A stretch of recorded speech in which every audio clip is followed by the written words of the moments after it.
Danes v novicah med drugim. Zalog krvi vse manj, poziv krvodajalcem k darovanju. V Novem mestu kmalu obnovo še tretja faza Šmihevske ceste. V Krškem uredili mirujoči promet v okolici šole.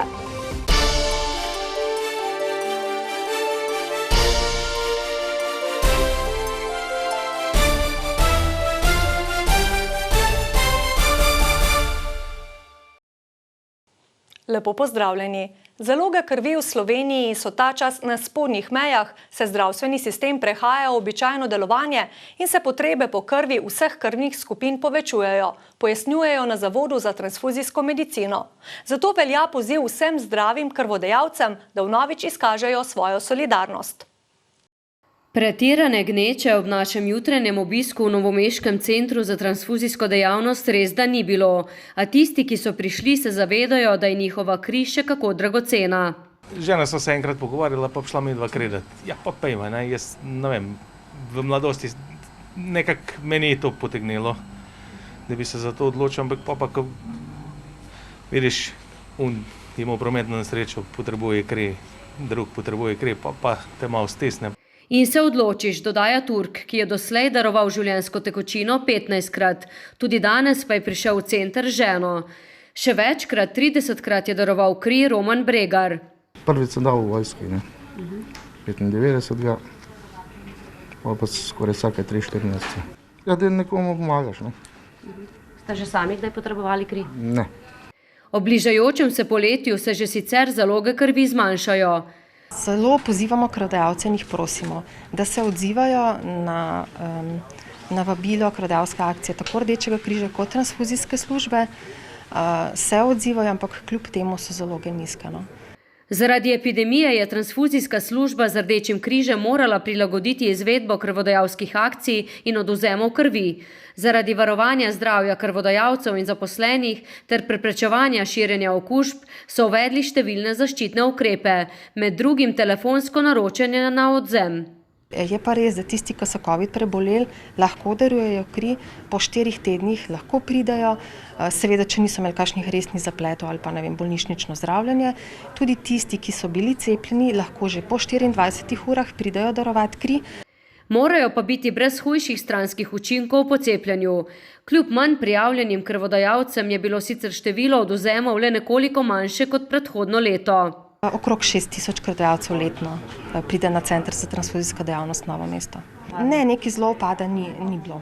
Krvodajalci na Dolenjskem se res lepo odzivajo na vsa vabila, tako Rdečega križa kot pač transfuzijske službe. Zato se zahvaljujejo vsem za darovano kri.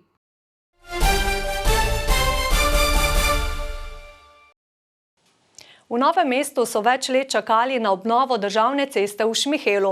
Potem, ko je leta 2018 stekla prva faza obnove te vpadnice v Dolenjsko prestolnico z belokranjsko-uršenske smeri, lani pa druga faza, naj bi se letos začela še tretja faza, ki obsega ureditev odseka od križišča na Smrečnikovi ulici do pokopališča. Že prihodnji teden pa naj bi Direkcija za infrastrukturo začela urejati še manjkajoči odsek med prvo in drugo fazo, to je v križišču s Šukletovo ulico. Šmihevsko cesto so v 2 delih torej že obnovili, česar so se razveselili predvsem vozniki, ki se po njej dnevno vozijo.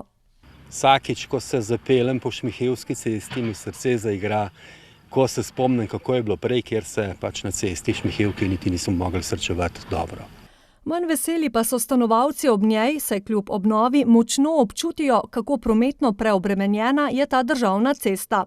Razširili so na vsaki strani po pol metra, recimo pri ožjem delu dol pri cerkvi in pri naši hiši je ostalo tako, kot je. Še ožje je, ker so naredili pločnik. Naša hiša je obremenjena non-stop, poškodbe so skozi, tako da zavarovalničarji so velikokrat tukaj in ne moremo nič. Zato že več desetletij čakajo na izgradnjo obvoznice. Počasi smo že obupali vsi na tem, ker se nič ne premakne. Menjajo se župani, menjajo se politiki, ostane enako. Na prometno preobremenjenost opozarjajo tudi v krajevni skupnosti Šmihev, zato izpostavljajo nujnost izgradnje širše cestne infrastrukture za prometno razbremenitev celotnega območja. Tukaj predvsem imam v mislih povezovalno cesto med Regerčevo vasjo, Šmihelom in Drsko. V širšem pomenu pa tudi južna oziroma zahodna obvoznica. Občina je prostorski načrt za obvoznico že pripravila, pojasnjuje župan Gregor Macedoni. Torej se nekako ta državna cesta z tranzitnim prometom umika iz samega starega središča Šmihela in seveda bo to tudi pomembno vplivalo tako na dostopnost do šolskega centra, kar je danes seveda velik problem na območju krajevne skupnosti Drska in delno tudi v samem Šmihelu. Prometno preobremenjena je namreč tudi Šegova ulica, po kateri zdaj poteka glavna prometna žila do šolskega centra Novo mesto. Še ostajamo na cestnem področju. Na Inštitutu za politiko prostora so pred nedavnim pripravili virtualni sejem dobrih praks mesta mestom, na katerem so se z dobrimi praksami trajnostnega urbanega razvoja predstavila slovenska mesta in občine. Občina Krško je predstavila projekt umiritve mirujočega prometa v okolici osnovne šole Jurija Dalmatina Krško. Med 29 sodelujočimi je bil Krški izbran med 15 najboljših in je prejel priznanje mesta mestom. Sicer se ta projekt izvedel že par let nazaj, oziroma mislim, da 3 leta nazaj. Dobra praksa, ki je pokazal in učinki, ki je ta projekt pokazal, so nas potem vodili k temu, da smo ga razširili tudi na nekatere druge šole. Tako imamo recimo podobno talne oznake in ostalo ureditev pri osnovni šoli dr. Mihajlo Rostohar in pri osnovni šoli Koprivnica. Zakaj so se odločili za to vrstno umirjanje prometa v okolici izobraževalnih ustanov?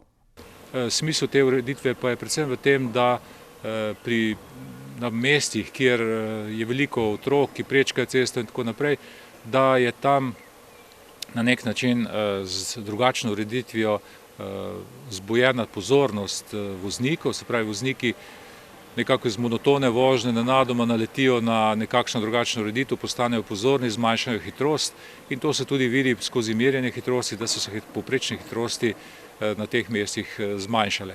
Seveda je k temu prispevalo tudi deloma označevanje z označevalnimi tablami vi vozite. Z ureditvijo so zadovoljni tudi na šoli. Mi smo od tega zelo veseli, kar smo pridobili pri šoli. Zavedamo se, da je varnost izjemno pomembna, še posebej za otroke in tiste najmlajše, najbolj ranljive. Glede na to, da k nam prihaja skoraj 800 učencev v šolo, od tega jih je več kot polovica tisti, ki prihajajo peš, je prav, da se je okolica šole uredila tako, da je varna za vse nas, pa ne samo za šolske otroke, tudi za zaposlene in tudi prebivalce, ki tukaj živijo. Zanimiv je tudi izgled tako cestišča kot okolice. Nam je všečno, čeprav so tukaj mnenja razlikujejo, ampak pomembno je predvsem, da je varno. Mislim, da je bolj opazno in bolj vidno, saj so talne označbe dosti opazne, ker so barvne. Hkrati smo pa tudi veseli, da smo dobili še en dodatni prehod za pešce. To je tisti prehod, ki vodi potem v prostor športne dvorane, ker v popoldanskem času je na naši šoli precej aktivnosti. Ko dodaja, v okolici šole ne beležijo prometnih nesreč, za kar so poleg prometne ureditve zaslužna številna izobraževanja.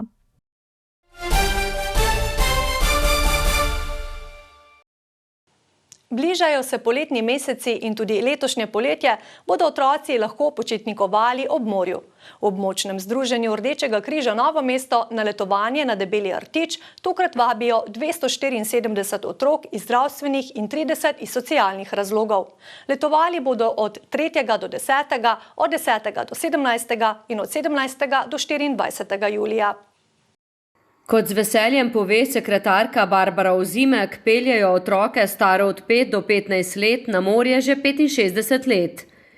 Debeli rtič je pravzaprav, bom rekla, področje, zdravstveno področje in bom rekla, tista klima je zelo pomembna za te otroke, ki imajo, ne vem, dihalne težave ali kakršnekoli druge zdravstvene težave in jim zelo prispeva k okrevanju.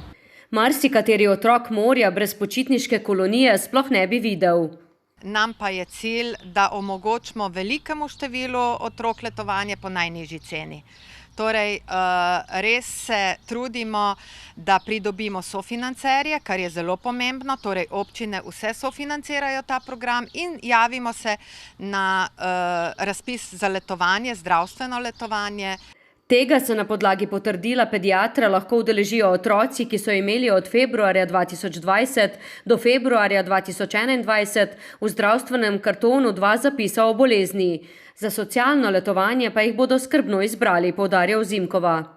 Prednost imajo torej tisti z najnižjimi dohodki na družinskega člana. O načinu prijave pa? Starši lahko to pošiljajo preko maila na naš poseben naslov, naj gredo na našo spletno stran pod druge dejavnosti, kjer je letovanje za otroke. Tam dobijo tudi vse obrazce. Naj pa opomnim, da obrazce za zdravstveno letovanje dobijo pri svojemu zdravniku. Prispevek za 7-dnevno letovanje je enoten, 24,5 €, prijave pa so odprte do zapolnitve mest. Na Debelem rtiču bodo, zagotavlja Ozimkova, dosledno upoštevali vsa epidemiološka priporočila. Ključno pa je, da gredo otroci na morje zdravi. Za konec pa še v Sevnico.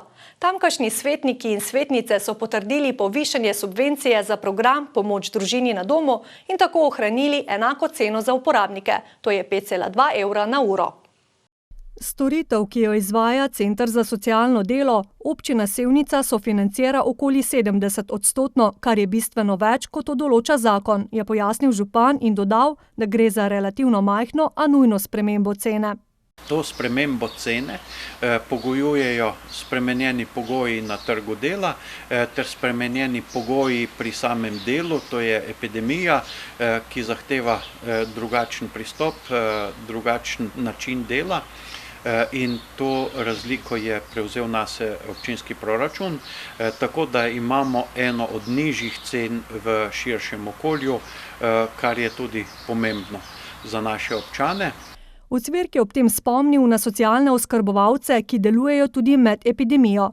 Se jim na tem mestu zahvaljujem, kajti velikokrat so bili socialni oskrbovalci spregledani v tem času epidemije, ki so ravno tako opravljali zelo pomembno nalogo in izredno strokovno opravljali svoje delo, da niso bili prenašalci okužbe in so varovali starejše pri svojem delu.